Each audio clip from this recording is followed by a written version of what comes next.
I think a lot of people are probably on the R side of things at this point in time, as T1 looking poised to deliver them their first loss here in Road to MSI. On one end, you have CLG fans who are saying things like, I never doubted them. And then there's KT fans who, a lot of them are going, I never trusted them. Yes.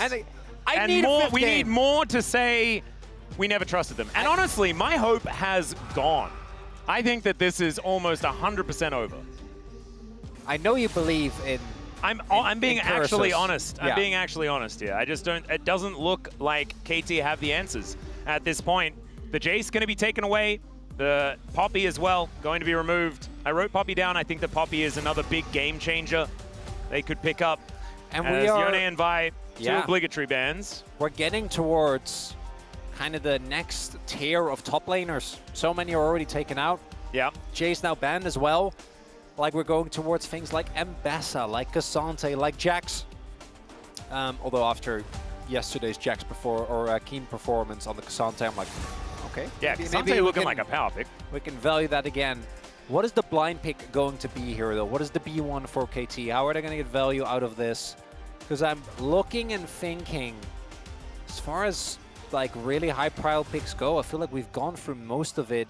Maybe towards the 80 carry pool, we're getting slowly towards a situation where a lot of those are really thinned out. Nidalee would have been a good one as well, actually, especially because it's a flex. Yep. See what this first pick is going to be. Could give us an idea of what this draft is going to look like. Camera guy feeling like BDD, might be looking for it, but we can see he's looking a bit quizzical right now. I think they're going to go for like a BDD counter pick.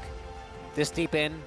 Unless you want to go for a really safe mid laner they can blind, like things like the Orianna come to mind, where there's not really too much risk, but they are blinding Comfort for Perfect. And I think in situations like this, if he ends up getting stumped, we're like, why didn't you counter pick? But if you waste a counter pick and it doesn't do anything, that's also not good. We'll see. Doran has been by far the better player today. It has just been Doran's day. Yep. He has had a phenomenal performance. It is reigning LCK champion Doran. Let's not, like, it's easy to forget. Okay. Twisted Fate going to get locked in just like that. That would be a blind pick for Faker.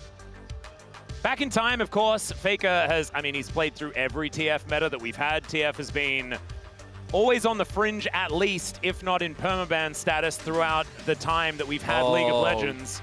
As the Trundle gets up.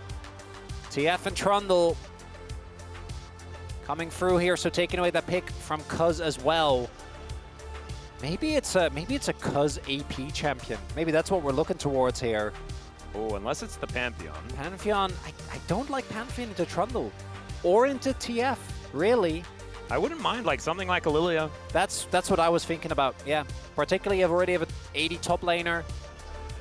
This is a tier pick, but I don't think it's something you're super excited about. Picking an 80 champion into Trundle just always feels so bad, particularly one without a dash. Aurora. That's a choice. Slowly a little bit more convinced with Aurora. I feel like we've seen a couple of decent performances, but I feel like Everday kind of, you know, did the classic mini rework into she's fine. Yeah. It's okay, but it just doesn't really get us going as... God. This would mean that KT just cannot play for side lane at all. We've seen, like, this is the Dumb One special. Doran has earned your fate, right? Or your faith, rather. Like, I say go with it. Pick the Camille. As you're saying, the 1-3-1 was also the game that looked the most one-sided. Yep. Was a game with a draft exactly like this. And for T1, I think they're looking really good going into this fourth and possibly final game. Because Doran, really, his biggest enemy today have been Krugs. As I'm sure we'll keep making that joke forever, because it's just, it's so Doran. And internationally, you know, there's very different conversation we have, but domestically, there's a reason why this guy has been praised by his teams, why this guy has been praised, and why he's been so consistently winning LCK titles, dying to Krugs, and then carrying games. That's just the Doran way. Certainly is. Nautilus and Misfortune going to be taken away here as Rel left up. I wouldn't mind if KT just took away Caitlyn and Jinx, really try and hammer into Gumyushi's champion pool. It might be somewhere that they can attack. They've already taken 3 champions off the board. I don't want the Jinx ban. Like, Ashe is still open as well.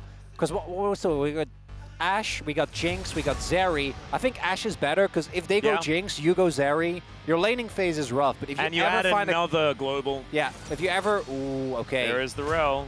Yeah, they're looking for. So now it's hard because they can either go R5 Jinx, right, to outrange, or they go like R5 Draven. That's an option, right? It's one of Guma's comp for champions. As when you look at Draven comps, the amount of single target lockdown and damage that's there, they're going to play Zeri Lulu, aren't they? Yeah, I don't know what else you're going to look toward. That makes sense, but I don't like playing Xayah into TF. I feel like it's so easy to force an ultimate with a gold card. Like rapid fire cannon comes in and then you cannot do anything. Yeah. Xayah Braum. Braum is good. Braum is good, but Braum into rel it's fine. It just doesn't really inspire confidence. I do. Okay, that's a Ziggs. So okay, so nameplates off. Love this. Incredible pick. Yeah. Nameplates on. I'm not convinced, but I thought that about. I mean, the Lucian was a little different. That was a bit more of a little hesitation. If T1 plays towards Ziggs well, I think this is a slam dunk. You're playing a very low engaged composition on the enemy team into a Ziggs. Like Xayah into Ziggs is just a nightmare. I think Dokdom is not going to be able to play the game, and we saw what happened in game number 2. Yeah. This has not been Gumyushi's bread and butter throughout his career to play these mages. That being said, it fits the playstyle, right? Like he's basically AP Jhin. Let's be real. It is. Like infinite range on your ultimate, and you get to otherwise throw spells around. And I'm looking forward to seeing how this one does go. T1, I think the draft looks gorgeous. KT, they haven't looked themselves in the last couple of games, or maybe they've looked more themselves than they have for their previous series here in this road to MSI. I think it is more about how you look at KT as a team. They're going to have to need a huge turnaround here in this 4th game. I want to see level 1. You have Pantheon, you have Braum.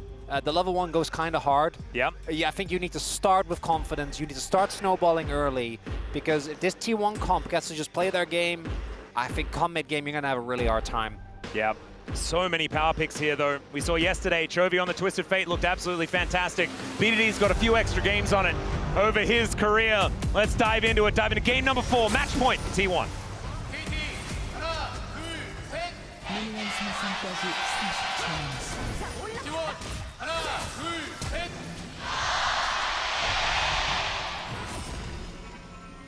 I just heard a flash. So there it is. Yeah. Bit of a dab there as well. That's nice. Good level 1. There you go. That's what we wanted to see. Yeah. Well, I mean, we didn't see it. Well, we know it happened. Yeah. Did we? We wanted to see it in a metaphorical sense. Yeah, but also like the whole like if a tree falls in the forest doesn't make a sound. Well, we heard the sound, so I guess yes. Yes, it does. And there it is. Just a flash over the wall. That's a fat flash. Not everything is tied to our perception, you know? Yeah, I've mentioned this to you before, but object permanence is a difficulty for me. You have mentioned that, yes. Yeah, it's something I've struggled with throughout my life. But I think I don't know. I'll work on it. Do my best. As BDD into Faker here, the Aurora versus the Twisted Fate. Do you have any information about this particular matchup? I could imagine that BDD is probably going to be kind of okay with it in the early stages of the game, but it's about side lanes here for the TF. Yeah, well, one of the things that you always think about when it comes to TF and stealth champions, right, is how much value does he get. I think in the case of Aurora, it doesn't really matter. Like with an Akali, I think so much of her kit is tied to being in Shroud. With Aurora, it's just a small dash. Yep. So not quite the same impact. Particularly with Electrocute, though, I think BDD should have a wonderful timer in this lane, because if Faker is in position to throw a card, BDD gets to out-trade, right? Like these short, bursty combos is kind of Aurora's bread and butter. So I do think Faker should struggle. I don't think he should ever be at threat to die, particularly with Unsealed Spellbook. And it also means that there are really good gank opportunities. Ready for either jungler, but... Oh, that was a satchel that Gumyushi just threw down for damage, and that is always a worry. Blade Caller comes through. I have to call back all of my Ziggs knowledge from Orcs. I can hear Orcs, actually, from the back room, talking about how this Ziggs is being played. I believe they have a spectator client, so I guarantee that he is watching only the Ziggs lane. So expect him to not know anything in the post-match about what happened elsewhere on the map. And we don't need him to do that. We got Wadid for that. That's true. He can take care of the rest of the map, yeah. Although, wait, Wadid is a support player, so they are just going to both be looking at the bottom lane only. So we have to take care of it. They're consummate professionals. They wouldn't do that. We get never distracted here with the LCK. Yeah, they're professional bottom lane people. Okay? Well, yeah, but they also watch other lanes. I mean, I really like your optimism. That is, yeah. Yeah. Yeah. But you're wrong. Okay. I am worried that even with my optimism, I'm not feeling too honest. Oh my God, we get the combo! There we go! The hook shot comes on through and Perfect says, haha! I'm a champion that was released post-2024, baby. Yeah, I'm sad we didn't mention it yet, Redder. So some of the cute interactions in this game, Cuz can instantly proc Peter's passive with his W if he has the 5 stacks, because you do the autos. Yep. So that's an instant one. And then we also have, as mentioned, as we saw there, the fact that Owner can provide terrain for Doran to get an extension on the hookshot, which is cool. It is very cool. Also, you already mentioned as well the stealth can be seen with the yeah, that's another. That one I don't think will matter quite as much. There's also, obviously, when there's 2 semi-globals in the game, because Zigzult is also semi-global, but it requires a lot more setup. But TF versus Pantheon, whoever gets going early always ends up generally snowballing kind of from there. It's perfect, gets cancelled, but he has TP. Might have to use it though, whereas Doran just gets to walk back to lane. Yeah, we do have Docdom moving up towards his top side, so he's not too worried about it. Yeah, that right there, that's basically Docdom's whole game. Yeah. That is what he's going to be dealing with. Playing dodgeball. Yeah, but there's no payoff. Like, it's like dodgeball, but you don't get to throw. Like, only they do. Well, there's BDD showing the value of the weirding as Faker takes a bit of that combo, and that's only going to get worse as items start to come in here for BDD. Of course, getting your first like full component actually just feels really good for the Aurora in the laning phase, as his combos do just feel like they do a little more damage than they should, even now. As Faker not going to get hit by too much. And BDD doing okay. As Doran and Perfect continuing to fight here towards the bottom side. I do like that Perfect is still playing with some gusto. Has used the teleport to get back down towards that bottom side of the map, but hasn't died yet or anything like that. The gold is very, very even between these two teams. One thing that I was worried about was just the full KT mental collapse, and then it just wouldn't quite work. I do feel like T1, as far as the composition goes, this isn't the time where they're going to be dominating, and it's a finesse composition that they put together as well. Yeah, I don't want to make any grand statements about mental state until we see some of the fights and decision-making, as we do have the fake out here. They don't know. Yep, they dive on top of Carrier here, who does just crash his way down. So there, KT try to make use of the fact that there's no vision at all in the river, and they could, for all T1 knows, be taking the dragon. Not the case. Yeah. So we do have a possible angle. One thing that KT or BDD really needs to do, as he has been doing, is keep this TF locked in lane. As Faker obviously could join a lot earlier. There it is. Yeah, there's the Destiny to come on through as Peter does flash for the stand beside me, but there's a Hextech ultimatum there from Doran. He wants to lock them all in place, and now Docdom is trying to get this damage down. Faker is very low as they do kill the Braum, but it's Docdom. Do the feathers work? The answer is no. It's a double kill for Doran, continuing his onslaught here of the road to MSI. And that is going to be another kill. Feats of strength in the blink of an eye here for T1. Yeah, so as I was saying, I don't want to make any grand statements, but that did feel a little collapsy, Atlas, as now that's a 2-0 lead on Doran, and it's not even Perfect's fault. Yeah, this time it was KT going for an opportunistic angle onto T1, because you can see some frustration here with that reaction in the player cam as well. Let's have a look at this fight one more time, KT fans. Maybe avert your eyes. Peter goes in too early. But that is not the end of the world. I think they could have had an angle here if the responses were a little quicker, but they are a member down. Right? While all of this is happening, still a member down. And they're missing some crucial ult with BDD uses his ult basically only to get into position and then end up dying. Cuz has already abandoned ship, so maybe we should have just let that go. And then that's an insult to injury. That is 4 flashes used. Drake lost. Yeah. And now the semi-global comp. off to a wonderful start. This is the problem. That's a kill on Ziggs. That's a kill on the biggest win condition, which I think is that Camille. Yeah, this is the issue, right? T1's composition, there are like 1-3-1 comps snowball so extraordinarily well. As Gumayushi just ults the wave, that's going to get rid of that one. As once again, Keria could be in a little bit of trouble, but I said that last time and he wasn't. So this red buff going to be the target here for KT. Going to look to see whether they can take this one down, but Keria knows exactly what's going on. And he's going to walk towards that brush. Ona's going to move on over as Cuz secures it. And T1 not going to go too much further forward. Faker taking some damage. Gold card comes in. Wild card's not going to connect onto BDD. And one of the things that we hadn't really time to discuss because last game was so high-paced is, a flank. Hang on a second.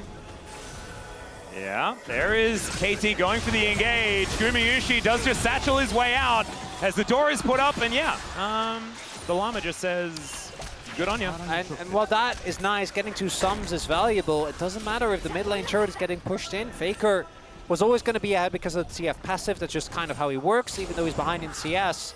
But getting plates is a big deal. There's no Mega Inferno Bomb, so there is at least that. They're not going to be able to use that to cheat tempo. As Peter will find Keria moving towards these grubs. Maybe he stacks up the passive. Crashdown comes in. As if Doc can get this kill, that'd be a big one. And there it is, the Blade Call to lock that one up. Good news here for KT, but I don't think it's nearly enough to leave them feeling comfortable, as at least they do get some grubs and deny them from T1. It's a start. Oh, cute little bouncing bomb, but that is going to be Cuz with the smite able to lock that one up. Yeah, Cuz just not risking it, just using the smite that he does available. Don't want to lose that to a bouncing bomb because getting free is actually a big deal. Denying them at T1, I think, is also nice. Faker might be looking for it all into Perfect here. This has been a successful strategy. No. Hextech Ultimatum comes down. Nowhere the Perfect can go as the teleport does come in and Perfect looks for the ulti. Doran dashes away and now T1 realizing that they just have to get out of there as BDD goes into the winning. He finds the combo. Faker now in a bit of trouble and BDD on the board. Teleports would have liked to be a little bit faster as they do unlock. But that is still a big advantage going over to KT, and well played there from Perfect as well. And in the depths of despair, BDD and Peter arrive. Not hitting the ultimate for Perfect there was rough, but ends up working out pretty decent anyway. Yeah, kind of better almost, as it baited Doran into going the wrong direction. Okay. It's nice, but it's not enough. We need to see more from KT. It's a 500 gold lead, not too much in it for now. But we're going to check it out one more time. As Perfect thought that it might have been his angle. As the Destiny comes in, the instant response is great. Shows that KT's communication is still working out well. And good flash there from Perfect to ensure that Doran doesn't actually get the setup. BDD has the burst damage available. And Peter's TP doesn't really matter, right? Because it's spellbook, so he doesn't really care about throwing it away. I think it was mostly just looking to ensure that they got out. It's a moral support teleport. You need a moral support teleport every now and again. And that is his role. KT, I think, needs it a lot. Yeah, and let's be real. I don't think there's any League of Legends player in the world that can honestly say if Peter suddenly appeared in your lane, you wouldn't be feeling better about the state of your game. 100%. I think even if you were the enemy team half the time, you're just psyched to have him around. He's just good vibes. As Gumayushi down here towards the bottom side, wants to be satcheling these turrets as much as possible. I went to the School of Orcs to learn that. That is a judgment for the Ziggs play, how many of these turrets he can take down. So far, none of them have gone, but it is still very early on. And the Ambessa able to at least get some control of this wave to get some power there. So we do have Ludens done here for BDD. That is going to be good. Trophy, one of the trophies that Owner has picked up over his career is going to be used here on this top side. KT going to overload, and that's already happened. Exactly right. Featherstorm goes down. The answer is there as Doran flashes away. The ulti from Peter is so good though as Knockdown flashes out, and Doran is going to be taken down. Public execution does nothing though, so that should be the end of this fight unless Perfect has found the angle, and Faker elects to gold card the Braum. They needed that ult to hit. They needed another kill because while this is happening, Guma is just going to probably get this turret. This is a Ziggs again. And you're not winning that race. Yeah, that race ain't going to happen. They do have 4 people. Maybe plates are still up. Plates are still up for... No, I think they just need to get it into satchel range. Yeah, but no. there's too many people. Reinforcements right there's the TP coming in, but they will get the turret. Yeah, turret gonna go down, so that's gonna go over to KT. Is now Doran gonna look to try for it once again, but Carrier goes down first. It is a kill onto the Trundle at the same time as BDD wants to single out Doran. BDD still at full health, does so much damage as Carrier going forward. He has nothing that he can do about this, and KT, they launch themselves into a gold advantage. And Perfect, his ults might not be hitting, but his team fights sure are. Damn. Okay. As the mental of KT not quite broken just yet. Perhaps not. Well, this might do it. Maybe curses are real, Chronicle. Maybe it's time to start admitting things that are correct. Is now Perfect in a little bit of trouble. The crash down coming on through there. As Perfect is just going to head towards the death chamber. Can he heal? Peter's almost there. Not quite in time. Yeah, Cuz going to turn up, stand beside Braum, and they just watch their Ambessa fall. That's ult invested as well. Getting a counter pick would have been big because now the setup for Drake, T1 have tempo there. And it is big, it keeps KT in the game. The Perfect then getting picked up immediately afterwards is definitely costly. There's still a lot of good dragons, really only Ocean, I think you're not super excited, but Ocean into Ziggs? Yeah, kind of feels all right. Not too bad. Nullifies some of that poke damage. It's okay. Gumushi going to be able to very comfortably take care of this mid wave. That's kind of his job in this 1-3-1 composition. We don't see very much 1-3-1 these days. Well, that's a satchel used. This is the quintessential 1-3-1 comp. In fact, every champion is kind of perfect in that particular role. Like Camille and TF, this is something that Noguri and Showmaker really found a lot of success on. It's disgusting, and as you're saying, you know, Ziggs, it's AP Jhin. Yep. It's just kind of how it works. Get Prio, and the best engage that KT have is Perfect's ult. Oh, I guess Cuz can go in, but yeah, it does get focused on a BDD flank soon. Yeah, but that's not really engage, right? No. Engage Braum. 100%. That's what we're looking for here. Let's see what Peter can get done. As he's going to need to do something. He puts down the door, but he's just thrown back into the team. He's burning as Doran looking for that flank angle, and it looks like KT. Straight. Yeah, they're just going to give this one up. Maybe Cuz tries to steal. Yeah, he just throws a spear in. That's going to help. Another. Oh, Atlas. Yeah, another Cloud Soul. We'd like to see that. As T1 are actually the team that get the most Cloud Souls out of any other team. I don't know whether that stat is true, but it's a feels stat that I think is true. They do deliver when it comes to Cloud Souls. You cannot in the same broadcast dunk on stats and then come out with the feeling stat. Oh, I absolutely can. Well, you can, but you shouldn't. Oh, yes, I should. The red side thing is really silly, okay? Starting to feel like you evaluate every stat depending on how you feel about it, Atlas. Yeah, I do. And as long as I'm consistent, it's fine. There's the objective first. This might be tough for T1. As the disengage of KT is really good. It is. The Ambessa looking for a bit of an angle here as well as Carrier taking a fair bit of damage from BDD. Perfect. Yeah, the pullback is working. Perfect has a really good angle as Gumushi has to flash immediately. And down goes the Trundle with no answer. He was looking to try and go for a sneaky little smite, but it does not work as Doran in this side lane. If he can actually get to this inner turret and really challenge, that could be a big deal. But the Rift Herald comes down. I do think that, so I was gonna give Perfect a little bit of a hard time, but I think he got flash from Guma. I wasn't quite sure where the perfect execution went. No, he got flash out of Guma, and I don't even know whether he pressed the button. I didn't see him press the button. No, it was kind of hidden. Oh, that's another charge. Oh, the crowd goes wild. And Atlas, I need a 5th game. I'm going to be very, like... Well? For, not only, as I know we like to joke, you know, my prediction, it's whatever, but for the max amount of game, because we know Hanwha's going to go to game 5 tomorrow. That's just what they love to do. Yeah, and if we can get maximum 5 gamers, we spoke about this earlier on, but... Maximum time in Busan. Yeah, that's what we need. That is absolutely what we need. Sorry, T1. I love your draft. Well, that's a ghost moving forward here from Faker. He finds the gold card, and they press a lot of buttons. Mega Inferno Bomb goes down, but Peter's here to the rescue. They get the flash out of BDD. Peter still moving forward as Doran takes a lot of damage from the turret. The rest of T1 still standing alongside, and it's not going to be anyone in too much trouble, but thwarted is the engage attempt. Battle Braum. Yeah. He's there. He's going in. He's doing stuff. He is truly the KT shield, is he not? That is Peter in a nutshell. Holding up the door to allow them all to stand behind him. All right, Doctor, Okay, as soon as I saw, yeah, you know, that was a jump scare. That's the red herring in a horror movie, and then like, now the actual scary thing will happen. You know? I mean, I'm personally proud of Dr. for not flashing. I would have just flashed out of fear. Well, this one hits. Yeah, this one's a dangerous one. It's okay, Faker looking for that gold card. He might be able to find it, but it's not going to save his life. It's because he even wants to get the kill, but Perfect's going to take that one away.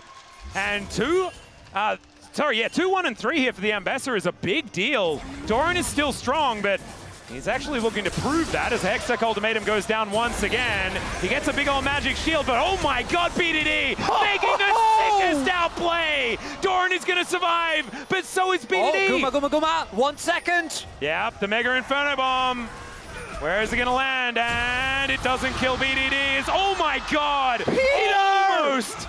That was almost the kill with the Comet. Without that locket, he dies! That's Spider-Man right there! Thank you very much, Peter, who is now moving back towards POM status in the series. That does involve KT winning twice. Atlas, KT are up 2K gold. Oh, don't say things like that. That's silly. That's going to make Law get into your DMs. And she'll be really mad. I don't know what is maximum heartbreak. Is it still winning here and then losing game 5, or looking good here and still losing this game? I don't know. I mean, both. They all make you feel bad. It's all about which one's faster. This play is insane. So obviously delays the ultimate by a good amount, so he gets close to the turret, then gets the redirect twice. As the Hextech Ultimatum wears off as well. Perfect timing. And then, watch this. I want to see his response. Yeah, as he sees that, he's like, he knows. Yeah, I agree. And so I think he was actually able to get out of the way of just the Comet, which kept him alive, but still having the locket there was very, very cute. As I don't know whether it actually did anything. No, he would have died. Like with how low his health for. Oh, yeah, 100%. Okay. Yeah, no, I have no doubt about that. God, that's crazy. As, all right, oh god, okay, Gumayushi's in so much trouble as the feathers go on through. Still, Dogdom not going to overcommit to that or anything. I guess in the game of Dodgeball Dogdom is playing, he does get to throw the ball. My bad. I'm sorry, Dogdom. He has a lot of very, I guess, sharp balls as well that he seems to be throwing around. KT getting a Drake here is a big deal. One of the issues that we do see with this T1 comp is that if they don't succeed in finding and picking off a single target, I do think the comp struggles. Obviously, they're going to start Otacon, so everyone else should abandon. Cuz has ult as well, so I don't know if there's an option here. But in the rotations, you need to be careful, because if you over-rotate or someone goes by themselves with just an ult, like Faker can come in, Doran can hook shot in from 3 screens away. Oh dear. Carrier, is this another bait? Let's just see as he flashes out of the way. Gumayushi now going to get ulted here by BDD, and that is so much damage. There it is, and Dogdom just throws out a Q and locks up the Ziggs in a turret, immediately taken in response. Might be out of con. Oh, KT, they're finding some angles here in this game. The back was taken there by Doran as well. He does get to 2 items, but there are 2 items done for Perfect at the same time. A way better game for Perfect here in this game number 4 than we have seen prior. Oh, do note, Perfect going for Edge of Night. Can actually get rid of the vision from the TF ult, if that so happens, but BDD finding Gumayushi here. Gumayushi, even with defensive satchel, there's just too much damage being done, and then Dogdom just barely gets him with the feathers. Able to take down that Ziggs, but it doesn't lead to too much more. It just means the gold lead stays there for T1. And I do think the T1 composition, once you start falling behind, we all know playing a 1-for-1 comp is a nightmare. But this comp can team fight, and that is important to note. This isn't like they don't... I mean, that's why this is the 1-3-1 comp, because it also does the other thing kind of okay. Camille is truly... Oh, Doran? I guess he's fine. Yeah, so Camille's kind of a... Oh my god, Cuz. Oh dear. Yeah, Cuz is in a lot of trouble. There's the Magnet Storm. The crash down there is fantastic. He's mitigated a fair bit, but there's a Mega Inferno Bomb. And that is actually... Oh, Faker in a bit of trouble as Dogdom. He's just taking every fight that's there for him. That's... Okay, let's see. That is a lot of subs being used as Peter. Peter? Okay. No, that's fine. He's prom. Yeah. Good pick for T1. Doesn't lead to an objective, at least for now. Yeah. Does get Cuz's flash, which I think for the backline of T1 they're going to be very happy about, so that they don't get targeted quite as easily. KT might try to turn because a lot of ults were used. There's no ults for T1. I actually love this from KT. Yep, they're just going to start this one up. They don't have their jungler, but Grand Skyfall is going to be there, or Starfall, as it is now. It's just gone. It is. Wait, Guma doesn't even have ult. No, I think this is definitely gone, but can they get out? That's the question, Atlas. Well, there's a teleport in here from Doran. Oh my god, he could... Oh! Okay, Doran. All right, buddy. That is called redemption. And yeah, the KT fans, understandably, hands over their mouths. There was no smite. There was no angle. And the Camille just comes in and says, I have got metal legs, and your Arakan will be mine. I don't know whether that's what he actually says, but he could have. That, oh my god, that... This man died to Krugs! But he killed Arakan. And that was pretty cool. Oh, let's have a look at this one more time. Doran. I want to see, does he, because he can, if he primes his Q on this, oh, that's so good. And that's why he has the, oh my. So, just perfect. TP's in, primes his Q so that he has the true damage, which is better than any smite as Koma's like, yeah, Koma's just like, guy. oh yeah, sure, buddy. Love that response out of the T1 coaching staff. We'll see. I think Arakan, with how T1 plays a lot of the fights, that might actually be a big deal, right? They're going to always focus on one member, blow them up. And the damage from that Arakan might end up being a big difference maker. I think KT could have really used that help. And it's also the mental blow. Oh my god, what a player, man. He is just the most Doran player that we've ever had in the LCK. He stands alone.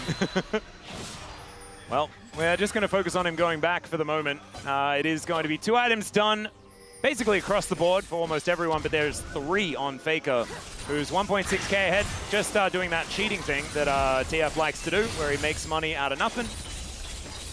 And it's working out very nicely. In fact, sitting on barrier exhaust right now. Must be really fun having the unsealed spellbook. As Peter, the door was in the wrong spot. But that's okay. Doran sneaking around, looking for a bit of an angle here. As Perfect did have his shield broken, his Edge of Night. Yeah, kind of hard to collapse upon as Doran. So much safety does the Camille have. You have the going completely untargetable with your ultimate. You have the hook shot to get over walls very easily. This is where I think KT should struggle. Well, KT are looking to try and get in here and make something happen. Pillar goes down, the minefield's there. The control of space is actually huge. I love this. T1. Yeah, just send it. Send it on Nash. And it's only Soul Point that's available for T1 as well, so KT don't lose too much. Faker doesn't have ult. Like, you do have to turn though, because you're not going to get this in time. But this is what KT wants, right? You want them to play into you, and oh my god, maybe they can actually just get it. Owner does have flash. Mega Inferno Bomb comes in. That's a flash out from Peter. Is okay. They look for the angle and they find it. PDD is down already. They're going to try and burn the Baron. Oh god, this is such a disaster, and it's Carrier with a smite from his unsealed spellbook to cut down KT where they stand, and not like this, KT. That was not how this series was supposed to end, but my god, is it on brand. And it doesn't end with a bang, but with a whimper. Guma gets a big ult. Everyone's so low, and BDD just gets hunted to 0. And BDD, for all the credit that we give you, you have flash, you cannot get caught by Rel. Your damage is needed, ends up going down. And even if they get Nash, this play is a bust. We already know. Yeah. But because... Oh, god. Yep. Just find Aurora and kill her. 야, 2500. 하나, 둘, 셋. 야! And they called it. Timed everything here as well. You're missing fight! Why are you taking your hands off the keyboard? Oh, because it was done. It was done. That's it, Atlas. I don't see any way for KT to get back in this one. Yeah, the Arakan was one thing. That's salvageable, but this, that must be it. What do you reckon, Chronicler? Is it mullet bet time? I can't grow a mullet in time for MSI. No, just maybe not for MSI. Maybe do it for like the LCK season coming up. I really don't want to. You know what? For the KT fans, it's fine. I'm not moving back till the end of the year. I can have a mullet in the meantime. Yeah, there you go. Lock it in. Even if your wife absolutely hates it, you're doing it for the memes. It's okay. T1. Carry STP. Do note. Yeah, and this is exactly what this composition is really good at, by the way. It is utilizing Baron to destroy everything. Doctom takes 50% of his health bar. He really gets to play the game, by the way. Not anymore. As the Blade Caller going to be used, KT realizing that defending this bottom inhibitor just not going to happen. As there's the engage from Doran. They lock him down as BDD this time not able to get out of the Hextech ultimatum, but Doran is still going to fall. Carrier goes in a little late this time. As maybe it's a mullet because the public execution goes in, but still, KT feeling that little bit too far behind. The TP! Still, it's going to be a 2-for-1. The flash out there is BDD finding the angle. They can slow play this! Yep, he's on a control ward, but still he's biding his time. He can get over that wall as now Faker with a gold card in hand, but he should be taken out. Still the stun going to come through. Perfect! So incredibly low. Oh, BDD flashes forward, but Faker goes golden in the nick of time. It's a missed timing for BDD, and the gold card is going to connect. No! There's the triple kill. And we saw it. It was almost there as Doctom matters into his own hands, but he's still going to die. And it's a baseball bat of destiny here from Ona that locks down the ace, and the teleport comes in. T1, it is now a date with Humble Life Esports tomorrow night to see whether that ticket is for them to go to Canada for MSI. Peter's almost up. All right, maybe I'm talking a little bit too soon. Still, that is 16 seconds on BDD. Yeah, T1 not going to be able to finish just yet. Gumayusi finishes a very cool hat. And even though the game isn't over just yet, it's feeling a bit backbreaking here for KT. It's the pillar there onto BDD that cancels. BDD almost taken instantly out of the fight.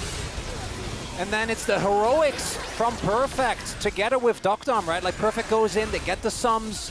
Already a member up is KT, but BDD crucially, this goes on for so much longer because he needs to get on top of Faker. 3 levels down, by the way, which is kind of insane. But still is able to find him in a 1v1. But then, as Perfect is sustaining, Owner is low, Doctom is trying to make the play. Oh, that stopwatch was crazy. And then there, he just straight up mistimes it. And that was a millisecond. There was nothing in that. It was closed, and Doctom, even though he gets the kill, does end up going down. I think that's probably worth good amount of gold. Guma has been fed well here in this game, but T1 still 8,500 gold lead here, Atlas. Soul point imminent, or soul imminent rather. My goodness, Faker is so far ahead. It is absolutely insane. And I have to say, as far as the glow-ups are concerned, I feel like Faker's performance in comparison to what we saw over his last week in the LCK, it's just best of 5s. It's just these grand stages and Faker just comes alive. It doesn't matter what his form is. No! Doctom going to get caught. The Featherstorm does get used, and in goes Perfect. He finds it, but still, Cuz is fighting Doran, and that is not one that he can win. He's down to the GA as Faker able to sit here, wait for the gold card, finishes them off. Magnus Storm onto 3. Carrier, he just wants to finish KT, get his mind set on Hanwha Life, as KT will lose Perfect and lose their run. It was almost a miracle, and T1 says no. We're the ones that make those happen. You can wait for the next round of the LCK. We're going to have our shot at MSI. And T1, the momentum from KT swept aside. This game, number 4, it was close. But the games that T1 won, I think, were so much more dominant. Even game number 1, which we saw KT take, it was a back and forth. It was a crazy game, and for KT, as a snapshot, the fact that they got to this place is still massive credit to the coaching staff and the redemption arc of so many of their players. But T1 in best of 5s, you got to bring more than that. Just momentum isn't enough. Yeah, I think KT still deserving of a huge cheer here from the crowd as they take their bows, setting up for once again a rematch between Humble Life Esports and T1. Hanwha, one of the last 2 teams to take T1 down before this road to MSI really took off. And see you tomorrow indeed. This is a very different T1 that's going to be facing off against Humble Life Esports. And this guy on your screen right here, if you're a T1 fan, I think this is where all of your hopes are going to be lying. Is look at Owner. He's like, what really, the Doran? hell? You just died at Krugs and you just brushing it off like that? My goodness. Still, I'd give him POM. Oh, you know I had to do it to him, Atlas. Although Carrier really locked in. The last three games. Yeah, Carrier's start, I think, was rough. Azguma, the Ziggs. It worked. It worked well. Actually, played towards it. Mostly defensive satchels. As doesn't it feel fitting? As cool as the KT storyline was, that it's Hanwha Life versus T1 for the final shot at MSI. I mean, to be perfectly honest, there was no outcome that wasn't just awesome. No matter what happens, if it was Gen G that was waiting, we get like the classic T1 versus Gen G. And then this Doran versus Zeus after Doran's gigantic glow up to stop the perfect run that he was having. And I was using that perfect as in the name of the guy called Perfect.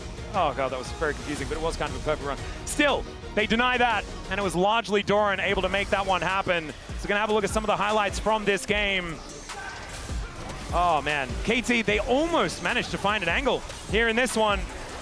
But then that catastrophic Atakan steal from Doran just broke the brains of KT. And they couldn't make it happen. Some heroic moments of a lot of the individual members. I think Perfect did bounce back in this final game. BDD, obviously, some great outplays there. But in the end, it just wasn't enough. T1 just proving a little bit too resilient. The lead's a little bit too big. I tell you what though, like, we were having these conversations earlier on. This was a T1 that was first picking Victor, you know? They were doing things that were feeling like they were patching holes in the ship. And then in this last game, Faker plays Twisted Fate and goes 4,000 gold ahead of his opposition. And those doubts that we've had about champion pools, about what these players can actually do. Like, this is Gumayushi on a mage, and Faker playing a new champion that he hasn't played this year. I gotta say, though, I'm a little worried about the carrier. Because Unsealed Spellbook addiction is a very serious thing. And T1 already flip enough objectives, okay? We don't need them having 2 smites. That's too many smites. I do have a bit of a warning. They have 3 smites in this game. Yeah, because Doran, Camille, yeah. No. Well, that's 4 then, because there was an Unsealed Spellbook on Faker this game as well. Yeah, but he didn't steal anything. But he could have. So it's fine. As, at this point, we kind of knew. Yeah. Despite the attempt from KT to hold on. Oh, God. Ona just go, whoa. Yeah, I was like, that's a Magnet Storm angle. Woo. And it absolutely was. That was a big one. Oh, man. T1, some sighs of relief here in this moment. And there was no celebration from Faker. He knows the work is not done yet. As Gumayushi fans feeling absolutely fantastic right now. That is a heck of a lot of damage. Of course, Ziggs just generally does. But still, once again, the depression of KT continues in a really difficult time here. I don't think it should. I think they had a run that was so much. This team was what, 0-6, 0-7? Yeah. Come on, guys. Yeah, there was. If anyone doesn't vote for Doran here, they weren't watching. So now we get to know who gets votes and doesn't watch. As Doran going to take a bow on the stage, he was utterly amazing. And maybe I was being a little bit over the top because Kuma had a great day. I think Carrier had a great day there as well. And my goodness, these guys, you can never count out